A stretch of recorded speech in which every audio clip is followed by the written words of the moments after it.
राहुल गांधी 409 सीटें जीतेंगे और उसके बाद प्रधानमंत्री बनेंगे, यानी कि वो अपने पिता राजीव गांधी का रिकॉर्ड भी तोड़ देंगे। 1984 404 सीटों पर कांग्रेस ने जीत दर्ज करी थी राजीव गांधी के नेतृत्व में, और उस वक्त पे इंदिरा गांधी की हत्या के बाद एक सहानुभूति की लहर थी जो कांग्रेस के साथ थी। अब आज की तारीख में आप कहेंगे ये कैसी चौंकाने वाली बातें मैं कर रहा हूं, लेकिन अगर आप इस देश के लोकतांत्रिक ढांचे को बचाना चाहते हैं, इस देश के लोकतंत्र को सुरक्षित देखना चाहते हैं, तो आपको आज की वीडियो अंत तक जरूर देखनी चाहिए, ताकि आपकी ये समझ में भी आए कि कांग्रेस आज की तारीख में यूं हाथ पे हाथ रख के नहीं बैठी, वो रणनीति बना रही है, वो उस पे काम कर रही है, और निश्चित तौर पर भारतीय जनता पार्टी जो दिन में सोकर सपने देख रही है, उसके सपने को तोड़ने के लिए, उसके अभेद किले में सुराख बनाने के लिए, सेंधमारी करने के लिए कांग्रेस किस तरीके की मेहनत कर रही है, किस तरीके से पसीने बहा रही है। हालांकि बातें सारी मीठी मीठी नहीं होंगी, यहां बातें बहुत सारी कड़वी भी होंगी, कांग्रेस के कुछ लोगों को बुरा भी लग सकता है, लेकिन वीडियो में अंत तक जरूर बने रहिएगा। बहुत दिनों के बाद आज एक बार फिर आपसे यह अपील मैं कर रहा हूं। नमस्कार, मैं स्वप्निल और आप मुद्दा देख रहे हैं। दोस्तों, आगे बढ़ें उससे पहले वही छोटी सी अपील। मुद्दा इन दिनों एक गंभीर आर्थिक संकट से जूझ रहा है।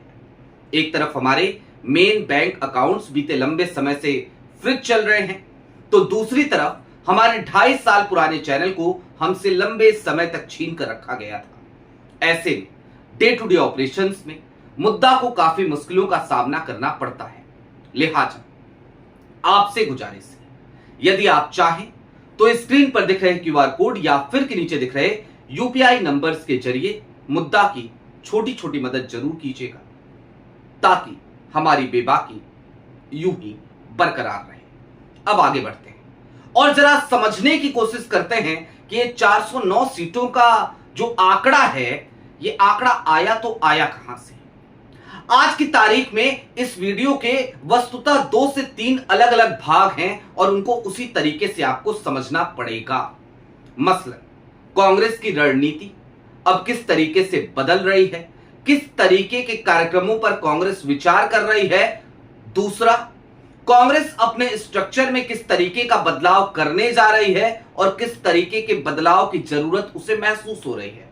और तीसरा, कांग्रेस की बढ़ती हुई लोकप्रियता, या फिर कि जब मैं कांग्रेस कहूं तो आप Congress is equal to Rahul Gandhi समझिए, कि राहुल गांधी की बढ़ती हुई लोकप्रियता को रोकने के लिए या उससे निजात पाने के लिए भारत सरकार, और मैं जब भारत सरकार कहूं तो आप मोदी जी की सरकार समझिएगा, क्योंकि भारत सरकार तो देश हित में काम करती है, चुनाव की गुणागणित ये सब तो पार्टी का काम होता है। तो मैं भाजपा की बात करूंगा, तो भाजपा वो किस तरीके की रणनीति अपनाने जा रही है, और उसी की वजह से ये 409 सीटों का आंकड़ा आएगा। अब आप ये सोच रहे होंगे कि भाई तकरीबन 3.5 मिनट से ज्यादा तुमने बिता दिए, अभी तक कुछ बताया नहीं, तो चलिए बताना ही शुरू करते हैं। मसलन शुरुआत तो उन 409 सीटों के आंकड़ों से करेंगे। आज की तारीख में लोकसभा में कितनी सीटें हैं? जवाब आपके पास होगा 543 सीटें। बहुमत का आंकड़ा क्या है? 272 सीटें। लेकिन 2029 के चुनाव आने तक क्या यह आंकड़ा 272 का ही रहेगा? क्या 543 सीटें ही लोकसभा में रहेंगी? जवाब है नहीं, बिल्कुल नहीं, कदापि नहीं, क्योंकि अगर ऐसा हुआ तो फिर आपको 2024 का इलेक्शन याद करना चाहिए। 2024 के चुनाव में कांग्रेस की 99 सीटें आई थी, और मैं एक बात शर्तिया तौर पर दावे के साथ आज कह सकता हूं, राहुल गांधी आज देश के प्रधानमंत्री होते। कैसे होते जरा वो भी समझिए। कल्पना कीजिए, अगर कांग्रेस की 99 सीटें नहीं आई होती, 120 आ गई होती, तो क्या हुआ होता? तो फिर भारतीय जनता पार्टी पूरी तरीके से बहुमत से दूर होती, एनडीए भी बहुमत से दूर होता, और एनडीए के घटक दल वो कांग्रेस के साथ आने में देरी नहीं लगाते। कुल मिलाकर यह समझिए कि अगर भारतीय जनता पार्टी को 2024 में अपनी सरकार बनानी थी तो उसे कमोबेश 230 240 सीटें लानी थी, जो वो लेकर आई 240 सीटें। लेकिन अगर कांग्रेस को अपनी सरकार बनानी है तो वर्तमान समय में जो स्ट्रेंथ है, जो जादुई आंकड़ा है 272 का, वहां तक पहुंचने की कांग्रेस को कोई जरूरत नहीं है, उसके आसपास तक पहुंचने की जरूरत नहीं है। कांग्रेस को महज और महज चाहिए 120, 122, 115 का आंकड़ा। अब ऐसे में भारतीय जनता पार्टी 2024 के चुनाव से एक सबक ले चुकी है। आप एक शब्द आजकल अक्सर सुन रहे होंगे, वो शब्द है परिसीमन का, डिलिमिटेशन का।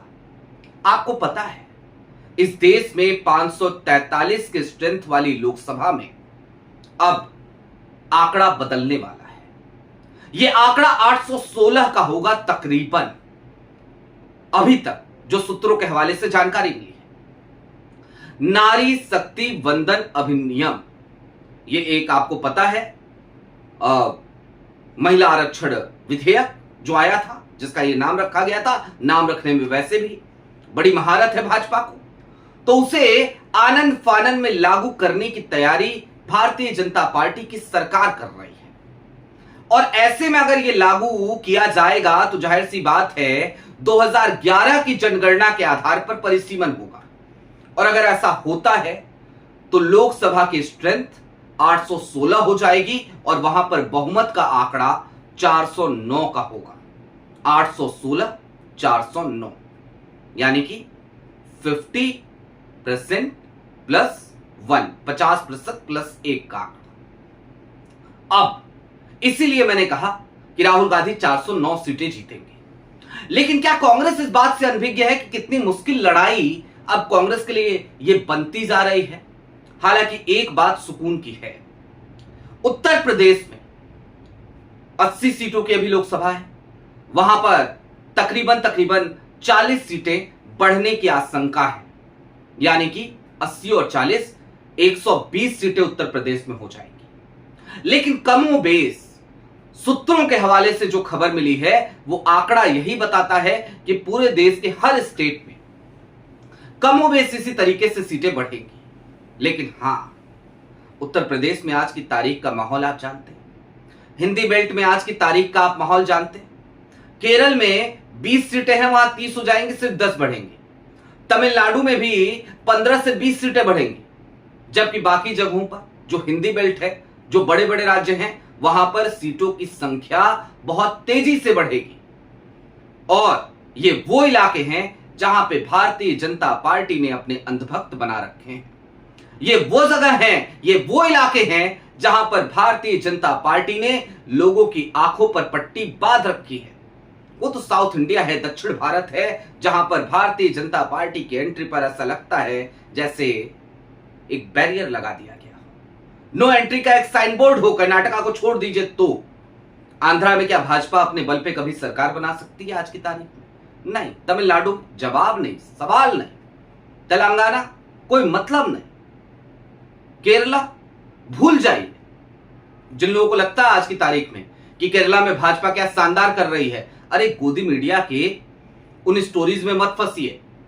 केरला के लोग आज भी भारतीय जनता पार्टी के सामने नो एंट्री का बैनर लेकर के खड़ा हो जाते हैं, कहते हैं तुम्हें नहीं आने देंगे, तुम आओगे या नफरत की राजनीति करोगे। हम विचारधारा पे जीने वाले लोग हैं और हम आइडियोलॉजिकल लड़ाई तो लड़ेंगे, लेकिन ये सांप्रदायिक लड़ाई, ये धर्म की लड़ाई, ये इस तरीके की नफरतें हम वो नहीं पनपने देंगे।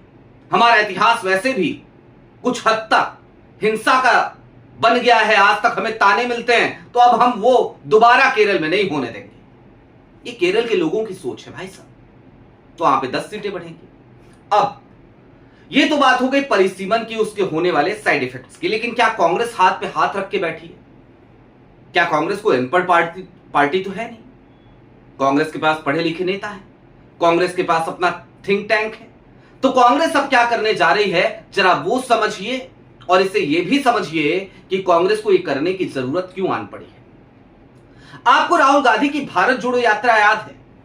गजब का असर हुआ था। फिर समय का अभाव था तो एक यात्रा निकाली गई, भारत जोड़ो न्याय यात्रा। हाइब्रिड यात्रा थी, राहुल गांधी पैदल नहीं चले, बस के जरिए उन्होंने यात्रा करी। फिर बिहार में एक और हाइब्रिड यात्रा निकली, वोट अधिकार यात्रा। लेकिन सबसे ज्यादा असर किस यात्रा का हुआ? इसका जवाब है भारत जोड़ो यात्रा। राहुल गांधी ने उस वक्त पे चुनाव चल रहे थे, गुजरात में चुनाव था, हिमाचल में चुनाव था, सबको धता बताते हुए भारत जोड़ो यात्रा पर फोकस किया था। और उसका रिजल्ट कहां मिला? उसका रिजल्ट आपको 2024 के आम चुनाव में, लोकसभा के चुनाव में देखने को मिला, जब कांग्रेस छलांग लगाती है और 99 सीटों तक पहुंच जाती है, 54 सीटों से। अब कांग्रेस एक बार फिर उसी यात्रा के तर्ज पर राहुल गांधी की नजदीकी आम लोगों से बन सके, राहुल गांधी की पहुंच आम लोगों तक हो सके, इसके लिए एक यात्रा पे विचार कर रही है। और सिर्फ यात्रा पे नहीं, इसके क्रम में बहुत सारे चौपाल हैं। मसलन आपको याद है बीते दिनों एक पायलट प्रोजेक्ट चलाया कांग्रेस ने, आप सबको लगा कि यह तो एक मुख्य कार्यक्रम है, नहीं, वो एक पायलट प्रोजेक्ट था। क्या था वो? मनरेगा कानून को लेकर मनरेगा बचाओ संग्राम, और उसमें अलग अलग जगहों पे चौपालें लगी रिस्पांस देखने के लिए। और उस रिस्पांस के बाद कांग्रेस ने अब ये डिसाइड किया है, क्योंकि जो आंकड़े आए, जहां जहां राहुल गांधी खुद जाकर के शामिल हुए, वहां पर गजब का रिस्पांस। जहां राहुल गांधी ने एक फोन कॉल भी कर दिया, वहां पे भी गजब का रिस्पांस। और देखिए, किसी भी दुकान में जाहिर सी बात है, जो सबसे अच्छी चीज होती है ना, उसको आदमी डिस्प्ले जरूर करता है। कांग्रेस एक राजनीतिक दल है, शायद मैं गलत कर रहा हूं उसे दुकान की परिभाषा देकर, लेकिन अगर कांग्रेस को एक दुकान समझा जाए तो आज की तारीख में सबसे ज्यादा सेलिंग प्रोडक्ट वहां क्या है? जवाब एक ही है, राहुल गांधी। लिहाजा राहुल गांधी कैसे अधिक से अधिक लोगों तक जुड़ सकें, अब इसके लिए चौपालों और यात्राओं पर कांग्रेस लगभग अपनी अंतिम तैयारी कर चुकी है। 5 राज्यों के चुनाव के बीतने के बाद राहुल गांधी आराम से हाथ पे हाथ रखकर घर पे बैठे हुए आपको नहीं नजर आएंगे। हो सकता है 2-4 विदेश यात्राएं हो जाए, भारतीय जनता पार्टी को गला फाड़ने का मौका मिल जाए, लेकिन भाई वो इंसान है, वो रोबोट नहीं है। उसे भी रिलैक्स करने की जरूरत महसूस होती होगी, उसे भी दुनिया को समझने की एक आदत सी है। और वो व्यक्ति भारत जोड़ो यात्रा में जब पांव पांव चला तो उसने इस देश को भी समझने की कोशिश की। और राहुल गांधी ये कोई पहली बार भारत जोड़ो यात्रा में नहीं कर रहे थे। जब यूपीए की सरकार थी तो यूपीए की सरकार के अंतर्गत भी राहुल गांधी अलग अलग जगहों पे जाते थे, लोगों की समस्याएं सुनते थे और पूछा करते थे, बताए ना क्या कर सकते हैं। जिनकी समस्याएं सॉल्व हो सकती थी, राहुल गांधी एक फोन पे उनकी समस्याएं सॉर्ट आउट करा दिया करते थे। राहुल अब अपनी उसी राजनीति को आगे बढ़ाने जा रहे हैं, और लेकिन तथ्य यह भी है कि अब राहुल को 409 सीटों की जरूरत पड़ेगी लोकसभा में अपनी सरकार बनाने के लिए, प्रधानमंत्री की कुर्सी तक अपनी पहुंच बनाने के लिए। लेकिन इसमें पेच यही है कि जिस तरीके से अगर कांग्रेस 2024 में 120 सीटें भी जीत जाती तो आज राहुल गांधी प्रधानमंत्री होते, उसी तरीके से कल की तारीख में अगर कांग्रेस 200 सीटें भी जीत जाए, 180 भी जीत जाए, तो भी राहुल गांधी देश के प्रधानमंत्री होंगे। लेकिन भारतीय जनता पार्टी को 380 का आंकड़ा पार करना होगा। और इस परिसीमन के बाद, इसीलिए मैंने कहा कि भारतीय जनता पार्टी दिन में सपने देख रही है, उसके लिए यह संभव कदापि नहीं लगता। आपकी क्या राय है वो हमें कमेंट बॉक्स में जरूर बताइएगा। अभी के लिए दीजिए इजाजत। चलते चलते फिर वही अपील, चैनल पे नए हो तो सब्सक्राइब करते हुए जाइएगा, सक्षम हो तो मुद्दा की छोटी छोटी मदद आज की तारीख में, जब मुद्दा एक गंभीर आर्थिक संकट से जूझ रहा है, जरूर कीजिएगा। बहुत शुक्रिया।